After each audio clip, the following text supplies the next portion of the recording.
हम बदर का इंतकाम ले चुके हैं।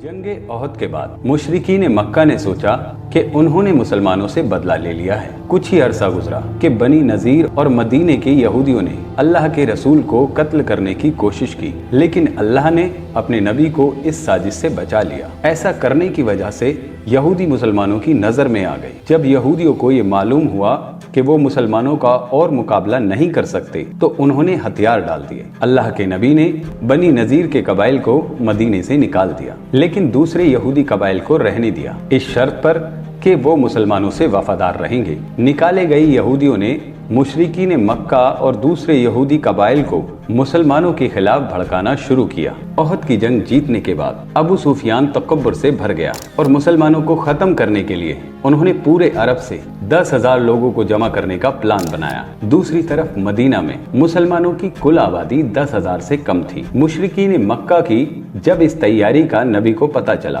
तो उन्होंने एक मीटिंग बुलाई। मुसलमान ये जानते थे कि वो 10,000 फौजियों का सामना नहीं कर सकते। इस मीटिंग में हजरत सलमान फारसी भी मौजूद थे। उन्होंने मुसलमानों को एक मशवरा दिया। उन्होंने कहा कि मदीना वैसे भी 3 तरफ से सेफ है, हमें बस मुशरिकीन मक्का को एक साइड से रोकना है, और वो है मदीना की उत्तरी साइड। दूसरी तरफ मदीने के अंदर जो यहूदी मौजूद हैं वो हमारे दोस्त हैं, इसलिए हमें उनसे डरने की जरूरत नहीं है। उन्होंने कहा अगर हम उत्तरी साइड एक खंदक या ट्रेंच खोद लें तो हम इस रास्ते को ब्लॉक कर सकते हैं। ये मशवरा नबी और सारे साहबियों को बड़ा पसंद आया और उन्होंने तुरंत खंदक खोदने की तैयारी शुरू कर दी। मदीने के मुसलमानों ने कुछ ही अरसे में 6 किलोमीटर की लंबी और गहरी खंदक खोद दी। जब साहबा इस खंदक को खोद रहे थे तो उस खंदक में एक बहुत बड़ा पत्थर उनके सामने आया। वो उसे तोड़ने की कोशिश करते लेकिन तोड़ नहीं पा रहे थे। साहबा ने पैगंबर साहब से कहा कि एक मसला है, और मसला ये है कि खंदक के बीच में एक बहुत बड़ा पत्थर है जिसे हम तोड़ नहीं पा रहे हैं। फिर नबी ने एक कुदाल उठाई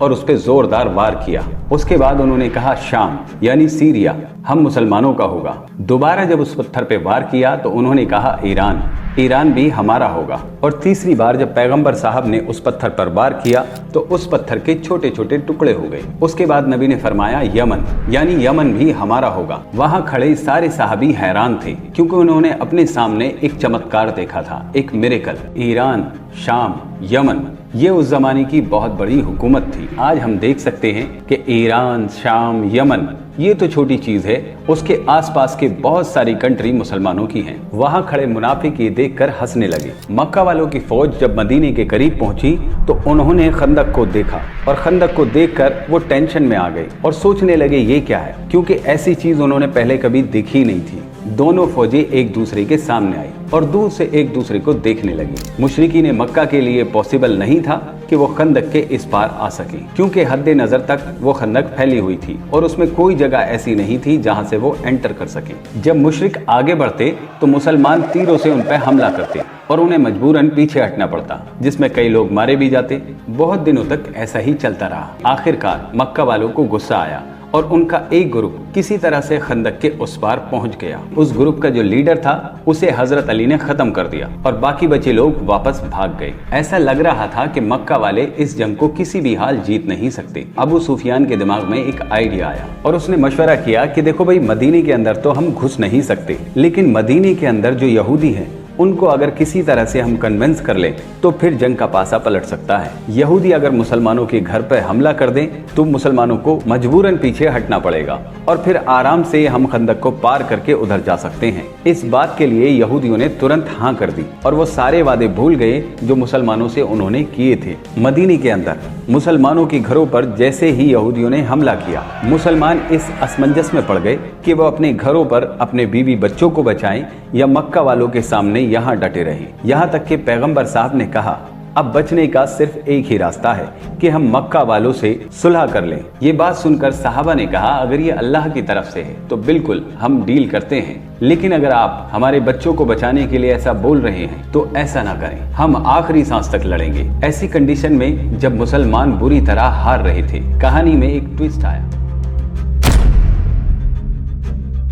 अगले दिन काफिरों की फौज से एक बंदा सामने आया और कहने लगा मुझे पैगंबर साहब से मिलना है। नबी के पास उसने आकर कहा कि मैंने इस्लाम कबूल कर लिया है लेकिन इस बारे में किसी को इल्म नहीं है, बताएं मैं आपकी क्या मदद कर सकता हूँ। तो पैगंबर साहब ने कहा कि जो भी तुम मदद कर सकते हो करो। उसने कहा ठीक है।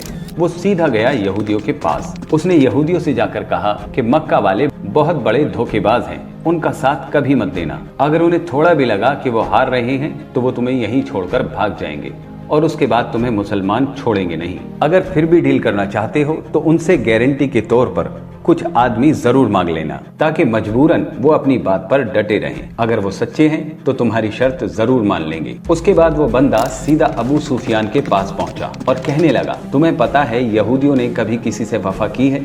यहूदी और मुसलमान आपस में मिले हुए हैं। मक्का वालों ने यहूदियों से कहा कि हम सामने से हमला कर रहे हैं, तुम पीछे से हमला करो और एक ही झटके में मुसलमानों को खत्म कर देते हैं। यहूदियों ने कहा ठीक है, हम हमला करते हैं, लेकिन गारंटी के तौर पर आप कुछ बंदे हमें दें। मक्का वालों ने यहूदियों की बात नहीं मानी। यहूदियों को जब ये पता चला मक्का वाले कोई भी बंदा देने के लिए तैयार नहीं है, तो उन्हें ये लगा कि मक्का वाले हमारे साथ धोखा कर रहे हैं और इस तरह मक्का वालों और यहूदियों के बीच तालमेल खत्म हो गया और मुसलमान दोबारा अपने मोर्चे पर डट गए, क्योंकि अब उन्हें एक ही तरफ लड़ना था। मदीने के अंदर होने वाले हमले से वो बेफिक्र हो गए। मुशरिकीन मक्का एक महीने तक मदीने के बाहर खड़े रहे और इस वजह से मक्का वालों की मोटिवेशन जीरो हो गई। और फिर अल्लाह की तरफ से आए हुए रेतीले तूफान की वजह से मक्का वालों के टेंट उखड़ गए, उनके बर्तन बिखर गए, उनका सारा सामान इधर उधर हो गया और उनके तमाम हौसले पस्त हो गए। ये तूफान कंटिन्यू चलता रहा। मक्का वाले इस तूफान से डर कर वापस भाग गए। जैसे ही मक्का वाले वापस भागे, मुसलमानों ने अपनी अटेंशन यहूदियों की तरफ की और यहूदियों के उस किले को घेर लिया जिसमें यहूदी बसते थे। पैगंबर साहब जब हिजरत करके मदीना पहुंचे थे तो उन्होंने यहूदियों से एक मुआहदा किया था और यहूदियों के कानून में जैसी गद्दारी उन्होंने की थी इसकी सजा सिर्फ मौत थी। यहूदियों में से एक आदमी ने सारे यहूदियों को एक मशवरा दिया कि हम ऐसे करते हैं, अपने औरतों और बच्चों को खुद कत्ल करते हैं और बाद में आखिरी सांस तक मुसलमानों से जंग लड़ते हैं। लेकिन किसी ने भी उसकी बात नहीं मानी। पैगंबर साहब ने हजरत साद को फैसला करने का मौका दिया। हजरत साद ने फैसला किया कि औरतों और बच्चों को छोड़ दें और उनके जो मर्द हैं जिन्होंने गद्दारी की है उनके सर को काट दिया जाए। यहूदियों के कानून के हिसाब से ये कम दर्जे की सजा उन्हें दी गई। इसके बाद पूरे अरब को समझ में आ गया कि मुसलमानों को हराना आसान नहीं है और मुसलमान पहली बार एक ताकतवर संगठन बनने लगे और पैगंबर साहब एक स्ट्रॉन्ग लीडर। यही वो मौका था जिस पे पैगंबर साहब ने कहा, आज के बाद मदीने के ऊपर कोई चढ़ाई नहीं करेगा। अगर कोई हमसे लड़ना चाहता है तो हम वहीं उसी के इलाके में जाकर उसका मुकाबला करेंगे, लेकिन हम मदीने पर किसी को हमला नहीं करने देंगे।